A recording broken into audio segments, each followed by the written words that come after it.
Welcome everybody to Savepoint, a show on YouTube where we talk about video games and topics that you send to us on YouTube, Tumblr, Twitter, and Facebook using hashtag Savepoint. I am MichaelAnthony. I'm Ryan Shepard. And I'm Hunter Taylor. And now normally we would have our bowl here and we would take your questions, but sadly... Yeah, we have some somber news for you. Unfortunately, this is going to be, for the foreseeable future, my last save point. I am moving to Orlando to attend college. I'm going to the university. He's abandoning us. Yes. I'm abandoning you guys for the University of Central Florida. Yeah, what kind of crap is that? All I want to do is just get in bed with Nitro. I don't even care about this place anymore. Who are you? But you're still going to be trying to... Yes. We're gonna figure out something. We're going to figure out something. Of course, we have these two beautiful gentlemen and Nick, who are also a part of this incredible group of guys.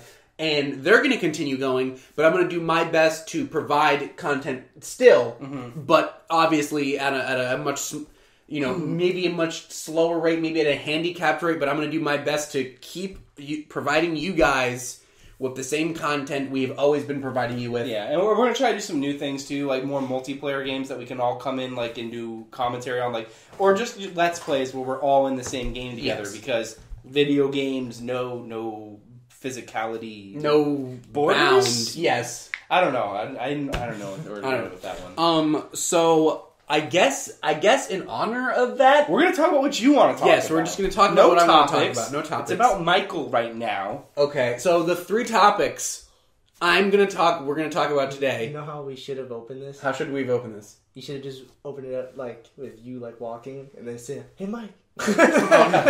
Reality checkpoint. This is my last day. So here's how we're gonna do. The three topics right now. Why have we not ever had a good Superman game? Okay, but that's gonna be the first topic. Okay, the second game. Wait, what? You want to do one at a time? No, I'm gonna lay out all three right now. Okay. No. First is the best Superman. Why can't we have a good Superman game? Right. The second is how do you make a good dinosaur game? Okay. Okay, and the third is we're gonna talk about Ryan's serious failure of not only you, the fans, but of us, the people, the members of UnderInspired. We will get to it. Okay. That's a full topic? Yes. Okay. So the first topic is, how do we not have a good Superman game? Or how do you make a good Superman game? So was the last Superman game Superman Returns? I believe it was. They haven't made one since then? No, I don't Well, I think mean, does Injustice count?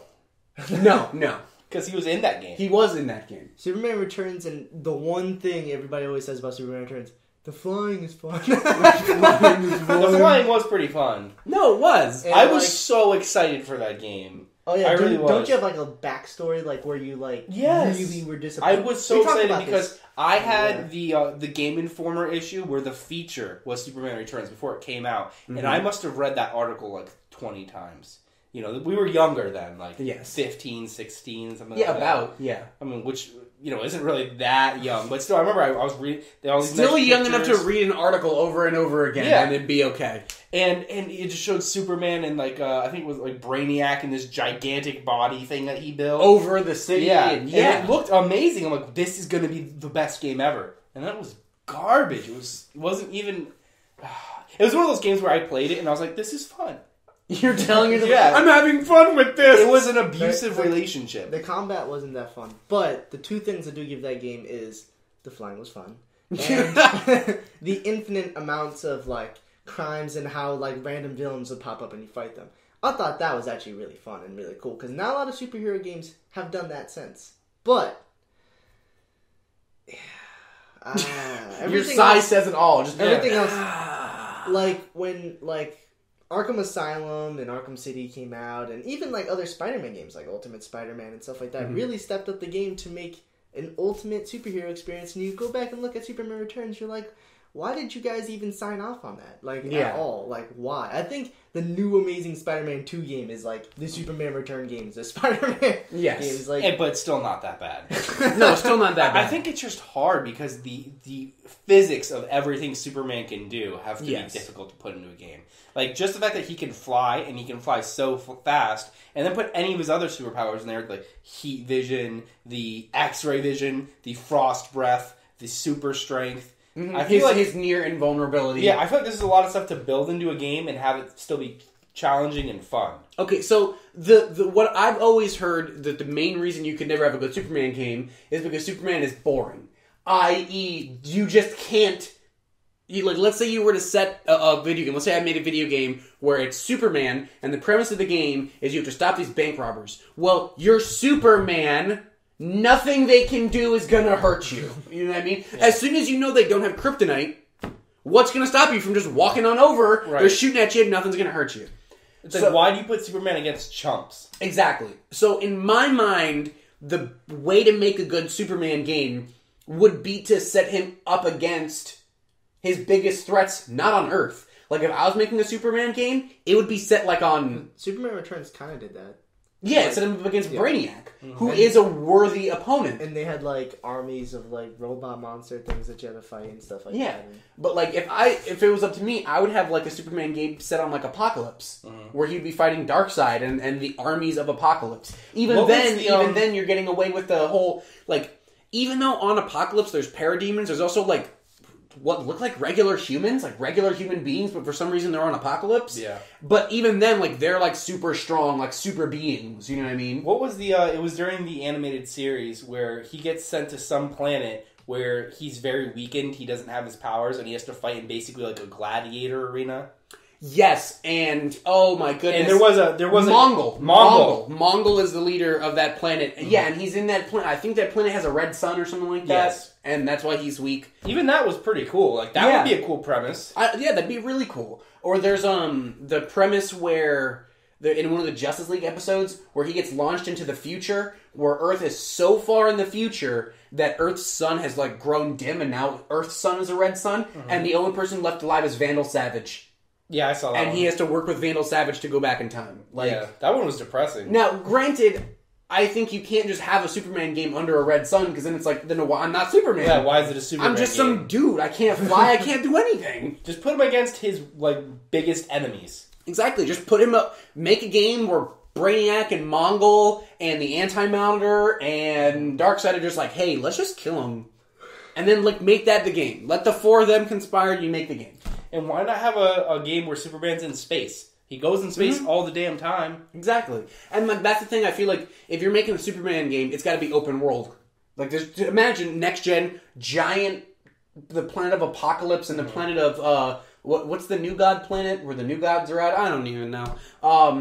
And you could go there and you could just fly around the planet. And the planet is the open world. And that could give you the whole speed, like, I'm going to go fly, and you press a button, and now it's just... that'd be really interesting, too. Especially if they built in, like, moral dilemmas, where it's like, you have two things, happen concurrently, and you can only do one. You know what I mean? Exactly. Like, Superman, these people over here are dying, but these people are also dying. And that's the whole, like, he's never been a hero on the planet Apocalypse. Yeah. So you could do the whole, like, he doesn't... That world is just so violent and so deadly that there would be so many things happening at once that you would have to pick. Yeah. Like, would you also want them to allow you to charge in the sun to go, like, move planets? Exactly. Go fly up into the sun, and then you just wait. Just wait and go get some energy.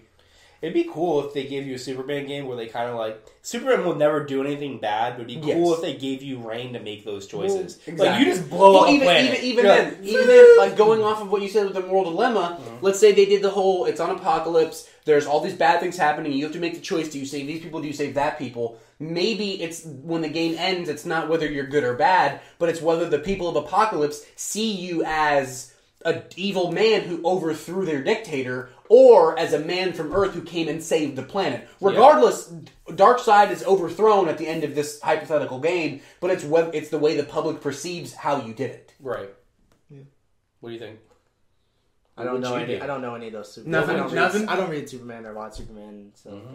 I just said put them up with super scale enemies. Yeah. Done.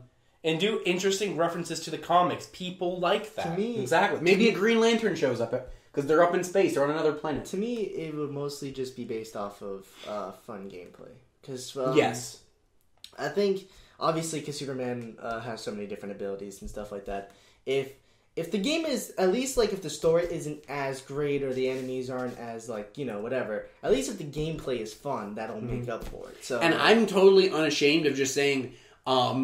so these enemies are super strength, super powered, they're on Apocalypse. Just completely take the Batman Arkham games, their free flow combat, and just put it in Batman. And instead of batarangs to knock a guy down, it's his heat vision because they're super powered, so it's not going to kill him. And instead of the cape to stun them, he blows on them and freeze breaths them. You know what I mean? Like just change some power. And here's another big thing: is make it to where you need to use your different powers. Exactly. That's how it is. That's how it is. If you in the Arkham games, it's not just you're fighting the same goons. There's goons with weapons. Goons with weapons. You have to go from the front. Goons you have to go from the back. Guys you have to disarm before you can get to them.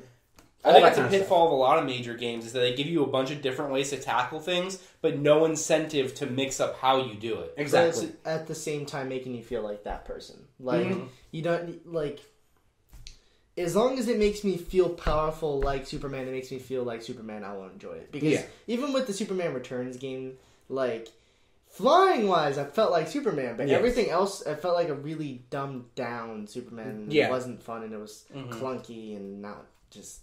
So as long as it's really enjoyable, because that's what makes the Batman games and even Spider-Man games, like even bad Spider-Man games can be enjoyable because you can still web sling and fight and have fun. So it's like, I do think at the same time though, like every single game now is going for that like Assassin's Creed, Batman, Arkham style of fighting. That maybe they can mix it up and do something else, but if there is nothing else, then just do that, but make it way more creative with Superman. And don't use QTEs. Don't do that. Yeah. I mean, they have a place, but I'm tired. You know what I mean? You get into a fight, and it's like, Superman uppercuts them, and it's like, hit X! And, you uppercut them, and there's like, press B! And you're like punching them, and like don't do that. Like Rise? Don't do it. Don't. So, I mean, I'd play our hypothetical Superman game. I really would. I don't know what's stopping anybody, people. Write your senators, write your congressmen. It seems like flying is a really hard thing to get down in games. Like, look what happened to Iron Man when that came out. But I'm trying to think. I was about to say, like, oh, okay, if flying is easy, but at the moment, I can't think of any game where I've played with flying is just... And I feel like... I have. Which one? Superman Returns. Oh, okay. No, but I mean, the flying is fun in the other parts of the gameplay. Like, it's only fun when you're just flying. It's not fun when you're trying to fly and fight stuff. Then it's difficult and miserable because they had little robots that flew around and it was awful. Maybe for like if they were to make like the Superman game, they can have it to where like while you're flying really fast, like there'll be like a targeting system so you can like hit something and then fly. It'd be like Panzer Dragoon when you're at hyperspeed. Like I know a lot of people either you really like this or you really don't, but like the what is it, Tenchu Z? Not Tenchu Z. Yeah, I said Tenchu Z. That's a game. Tenchu Z. Tenkaichi. For how like you can like speed and like dash, hit somebody, like kind of like that. But with Superman. So that might be good. Yeah, because it's really hard to move a character at high speeds and like not just smashing the walls and. Yeah. So I mean, I like that idea. I do. I mean, people make this game happen. Right people, badger your husbands, badger your wives. Scream this from the rooftops. Make this happen. But you know what who everybody would want to make that game? Who? Rocksteady. Yeah. Everybody would want them to make that. Well, that's the thing. Like, okay, so now here's my thing. I don't think it's too outlandish because Rocksteady's making Batman. Ubisoft, what was it? Not Ubisoft, but WB Montreal came in. They made Origins, and without spoiling anything, that game is without spoiling what happens. That game sets up a Suicide Squad video game. That game sets up a spin-off of another DC property called the Suicide Squad. So if they wanted to do like a DC shared video game universe, I'm not going to fight them on that. That'd be pretty cool. What was your second topic? My second topic is how do you make a good dinosaur game? What needs to be in a good dinosaur? I think have we talked about this? We've talked about some extent. I think we talked about how come there aren't any dinosaur games. Fear, suspense, and a feeling that you are very powerless. You know what I mean? Yes. A dinosaur game where you're just murking dinosaurs kind of defeats the purpose. Well, that's what made Turok Evolution so much fun, though. Turok. Well, like even though the new reboot, like it wasn't like amazing, I still enjoyed it. The word you were looking for was bad. It wasn't bad. His name is Joseph Turok. Joseph Turok.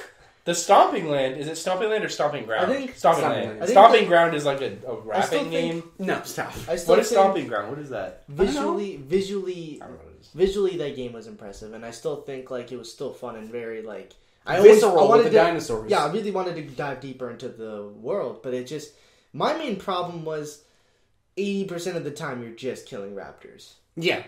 It just got so old. And so here's something that I cannot get behind with that game. Which is why I like Evolution way better. Yeah. So something I just cannot get behind with the most recent Turok. And it's that in the premise of the story, the reason that this planet has dinosaurs on it is because they have like these machines that are like terraforming the planet. So they're forcing this planet to rapidly grow and rapidly evolve. So the animal life is rapidly evolving. You mean to tell me that on this planet, identical creatures evolve to dinosaurs? Not only that, they're so identical, we call them that. Like, it's not like, oh, look, this is a space raptor. No, that's just a velociraptor. Yeah. This isn't a space Dilophosaurus, it's just a Dilophosaurus. You know what I mean? Like, no, come on. So you're worried about the story. Stop it, Joseph Turok. You want to care about why there are dinosaurs. Well, like, exactly, like, okay, like, one of the things that one of the games I loved growing up was Dino Crisis. Do you guys remember that? Mm-hmm.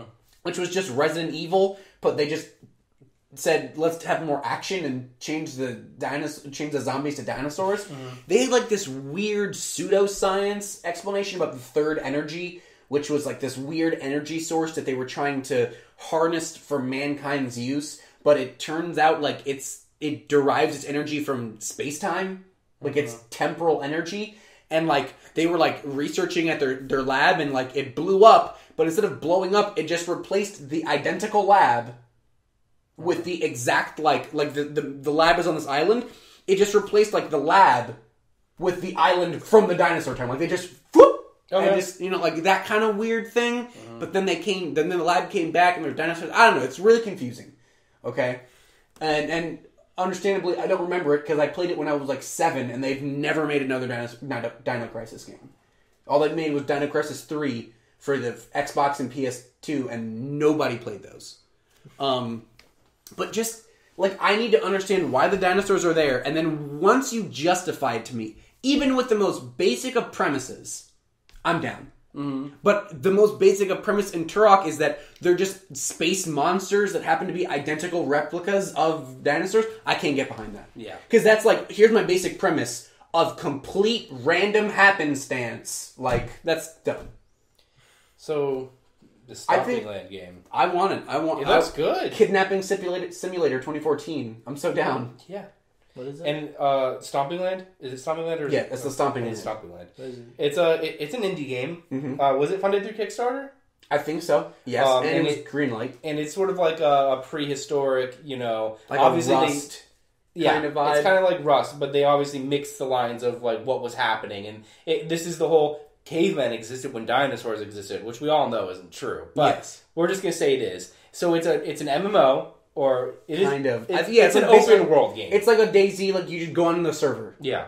And so the interactions between people are also very important, but then there's the whole dinosaur element as well. And the whole game is focused on the fact that you need to hunt dinosaurs for food. Yes. But large dinosaurs give you large meat, small dinosaurs give you small meat, and you can't sustain yourself off of small portions of meat. Like, you need to figure out ways to start hunting big game. Yeah. But then when you start hunting big game, you have to worry about big game predators. Like, if you're trying to take down, like, a Triceratops, or I believe in that game it's a Styracosaurus, if you're trying to take down a Styracosaurus, you gotta be quick, because as soon as you take him down and the blood goes in the air, you're gonna have to watch for T-Rexes and Carnotaurs, so you're gonna have to get in there quick, scavenge what you need, and ride out. And as far as the multiplayer, like the whole kidnapping part is that you can actually like kidnap other players and like tie them up and drag them behind you, and they're pretty much helpless. And you put them in cages. I wonder if that means you could pretty much just use them as dinosaur bait. Is this like the Lost World?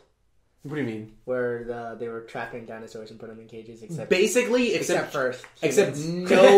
cool 4x4s and no cool dirt bike chases through Brachiosaurus legs. And like kind of unnecessary. Like no Vince Vaughn. No. Whoever Jeff Goldblum, no Julianne Moore. You're Goldbluming. What do you mean? Life of fun. No Pete Postlethwaite. No cameo by Sir Richard Attenborough. But maybe this is finally the dinosaur game we've been waiting for. I don't mean to go back to Turok, but I'm going back to Turok. I'm not gonna lie though. When like the Game Informer first came out and they first showed it, and they showed like the concept drawings and everything, I was like, ugh. when that first came out, I was like, oh my goodness. Because so growing up as a kid, I had a Nintendo 64, and Turok was like the shooter on the Nintendo 64. I mean, you had GoldenEye and things like that. People loved GoldenEye. And but Turok was Perfect pretty Dark. awesome. Turok was one of those flagships, and I played the crap out of Turok, and I loved the story. And the idea was that there's Earth, and then there's a place, like some weird dimension called the Lost Land, that is all time. Like it is the future and the past, and now all concurrently in one place at one time. Kind of like Land of the Lost. Yeah, that kind of thing. And the Turok, being Turok was a title. You were the Turok. And the Turok was a man or a woman whose job it was to protect Earth from the Lost Land merging together. Okay. So the game usually, that's why there was like in some of the games you'd be like, oh, you're fighting raptors and T-Rexes, and then the next level you'd be fighting like aliens and squid demons. And the idea is it's you're not just fighting dinosaurs, you're fighting all future aliens and beings that are going to exist in these. And that's why there's a nuke gun. And that's why there's a nuke gun and a cerebral boar and that kind of weird stuff. Wasn't Evolution more based on just the dinosaurs though? Yeah, so Turok Evolution was just the dinosaurs. I didn't play the 64 one. I only played Evolution and So Evolution was actually, if I remember correctly, Evolution was actually a prequel to all the Turok games. Mm-hmm. And that guy, like the main character, you find out... Isn't he like a Native American? Yeah, the Native American. You find out at the end that Native American is Talset. That's his name, Talset. Yeah. And you find out that at the end, like, oh, it's Talset, and they're going to give him the mantle of Turok. Oh. And in the first Turok game, the Native American is an older gentleman named Talset. So they kind of set it up that this was like the first adventure where he became Turok. Okay. Right on. That game was awesome. Dinosaurs and aliens and what about if they monsters. Actually made like amazing, like if they gave it to like a really good developer, a really good Jurassic Park game, because they had the Telltale Jurassic Park game, but like an actual like you actually get to. Like maybe they'll put you on Isla Sorna instead of Nublar. So here's how you make a good Jurassic Park game, and I mean this in all seriousness. The tone you want to go for is a survival horror game. Because imagine being dropped off on an island with some like action and adventure. No. I would want some like not just the horror part because it's not just all horror. Yeah, but like some moments of wow. Like, exactly. Look how, I think mostly it'd have to be an adventure game. You know? Well, I mean, you need that adventure. But I just mean like very little action. The first time when they go to Nublar, Isla Nublar, they just look at the dinosaurs and they're first island. They're just like. They just see, like, everything. They're just like, wow, this is so beautiful here. Exactly. Yeah. And then later on, they realize it's not that... But, I mean, that's why adventure has to be the biggest thing. You watch that movie, and, like, if you were to sit down and just really pay attention to it, that movie changes tone very quickly from a, like, wow, look at dinosaurs, to, oh my god, there are dinosaurs. Yeah. You know what I mean? Like, it's amazing to see the dinosaurs, but as soon as they get out, it's not like okay, let's leave. It's an, oh my god. How are we going to get out of this? Kind of like, because there's no way around it. They're powerful, smart animals who are completely capable of killing you.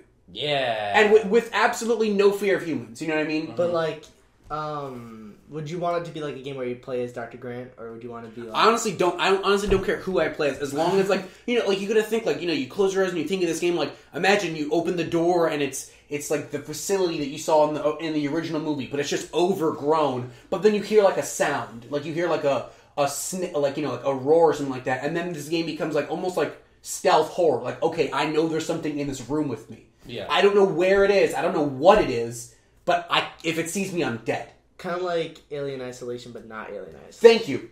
Alien Isolation. Set it on Isla Nublar. You're welcome, world. Exactly. Don't have a bunch of T-Rexes. Have them be rare. But when they are, holy shit, there's a T-Rex. That's the T-Rex. That's not a T-Rex. That's the T-Rex. That was like the biggest problem with the reboot of Turok. Is like every 5 seconds there is a raptor. You're like, how many fucking raptors are there? Let me just mow down raptors. There's no other dinosaur. No raptors and T-Rexes, and a T-Rex will come and scare the shit out of you, and then it'll take like 8 RPGs the little compy guys, the little like the comps. I don't know if they're comps like Nathan, but in Turok, and like everyone's like, okay, you kill one, and then like 9 come out, and you get stuck. You get stuck in this loop of them jumping on you. You want to hear Ryan's scariest game ever? What? Give me a game like that where there are dinosaurs, and make there be a segment where I have to swim in open water and there's a megalodon. Okay, done. Scariest thing in existence. Here's my scariest thing. Any game where you're swimming in the ocean and you can't see what's under it. That's the scariest thing in the world. It is. The That's what I was gonna say was one of the few scenes. Well, I like Jurassic Park 3. I don't give a fuck what people say. I like Jurassic Park 3. But the part when they're dealing with the pterodactyls. Yes. That part was awesome because it didn't just show Wasn't them like a cage. Mm-hmm. Yeah, it was like a gigantic cage, and like you realize. All these things are just things that fly around. They actually can fuck you up. So. Yeah, they're freaking huge. They're massive beasts. That part, I actually like. Besides, like the couple, the main couple, yes, Mr. and Mrs. Kirby. Yes, fuck them. They're really Mr. annoying. and Mrs. Kirby. But everybody, I actually like that movie. I do. I love the Kirby Paint Tile Plus and Westgate Service Plaza. No, like I love. Yes, and they hear that inside of a Spinosaurus.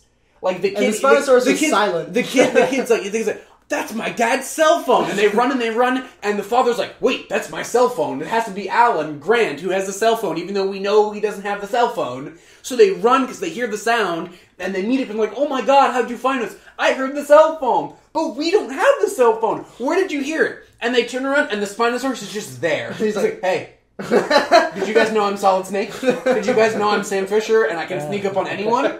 And they can hear the cell phone that is inside of his stomach. That is pretty silly. And then it's just like, okay, we stared down. Now I'm gonna run at you. Like, now that I've stared you down long enough, I'm gonna run at you, and they get away. Obviously, that's awful.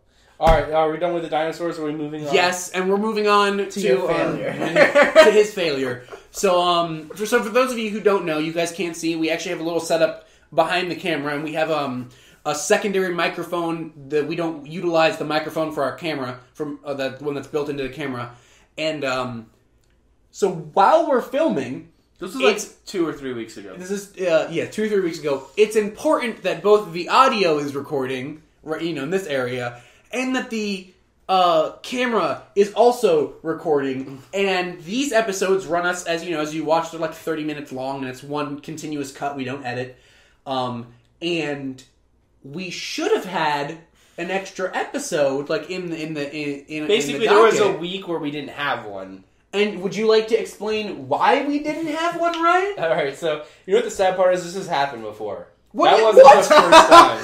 This has happened serious? before. But there was one time where it happened, and it honestly was not my fault. Whose fault was it? I don't know, someone else's. But this time it was my fault. I admit it. So it was Turok's all right, so basically, this is Joseph Turok's fault. I set up because there's a process to it. We have to set up our table and everything because we have a set that we have to break down every time we use it. Unfortunately, so so basically we set everything up. I got the microphone set up. Okay, we're recording. Our audio levels are good. The camera's in the right spot. The frame is good. And I think everything's fine. But somehow in the middle of all this, I never actually hit the record button. Now, usually you can see it, but we're a little far away on the viewfinder, and it's just this little red rec, R-E-C at the top. It's hard to see, right? I can see it right now. The camera's closer now than it was before. Oh, how convenient. It is. So, that time, I just never recorded it. So here's, now you might think, oh, so what, he didn't hit the record button. Here's where it just gets unforgivable. So we have our audio track and we have our camera, and one thing that we like to do just for convenience, so that we don't have to worry about lining up audio tracks, is we try to stop the record and stop the video at the exact same time. It's just a convenience thing. Right. If they both end at the same time, you just put both of the ends together and cut out the excess up front, and you're good to go. Ryan, after realizing that we did not record, went so far as to do the standard, okay, are you ready to stop recording? Because I'm going to stop the record on the camera. And he lied to us, and we did the countdown. He lied to us, he lied to you. No, he lied to everyone. He lied to all of you at home. He lied to us here. Mm-hmm. And he said, like, oh yeah, press stop on 3. 1, 2, 3. Okay, I got it. Yeah. It was pretty terrible because, like, the thought process of it. I'm like going up there, looking at it, and just, like, shock as I realize that it hasn't been recording. And then I'm like, fuck. Alright, I gotta follow through. I think you and Nick were talking, so, like, you didn't see the look of horror on their face. Just like, I just wasted half an hour. Yeah. But, I still have the recording, so we might put it up as, like, a podcast extra bit. The lost episode. Yeah, the Savepoint audio only. There is a lost episode of Savepoint that will never see the light of day, though. Oh, really? Yeah. It's just No, I can't even talk Wait, about it. who was in it? It was at the Offie. Oh, was that the Offie? Yeah, so you Okay. can imagine. All the weird things that we did at the Offie. It can't be seen. Who Okay. was in it though? I was in it. Nick was in it. I believe our friend Brandon and Eric, I think, was in it. Oh, wow. We were. When did this happen? I don't know. But anyway, do you have any party words, Michael? This is your last in-person save point for the foreseeable future. Yes. Hopefully, you'll be coming back to do stuff with us for some guest spots. I don't know. I mean, I hope you guys at home. I hope you've enjoyed any entertainment that me and the guys have brought to you. Of course, they're going to keep bringing it to you, and I'm going to do my best to do the same. I hope you've enjoyed any of the little side videos I've done and the Let's Plays I've done and those kinds of things. I hope you enjoyed them. And I don't know. I mean, I'm not going to say goodbye because I'll be back. You guys will see me. I will be contributing. I will continue to be a member of this Don't family. you still have one more Metal Gear? Yes, we still have one more. Which is Guns of the Patriots, right? No, that we don't have Guns of the Patriots. Now, that's one of those things that, God willing, if I come back and we get the time, I'm going to do it. I'm going to keep supplying, but we do have one more in the docket right now for you guys, for you fans. I don't know. I mean, thanks for watching me, I guess. And thank you for the people who wished me happy birthday on Twitter. Yeah, that did happen. Thank you. I appreciate that. But yeah, I guess we'll see. Tomorrow's another day. We don't know what the future brings. We don't. Until the future brings But it. the next day after that he moves. Yes, but the next day after that, tomorrow's the day, and then the day after that is moving day. That is correct. So yeah, wish him a goodbye and all that in the comments and stuff, and the rest of us will catch you next time. Sad face. Right here on Savepoint.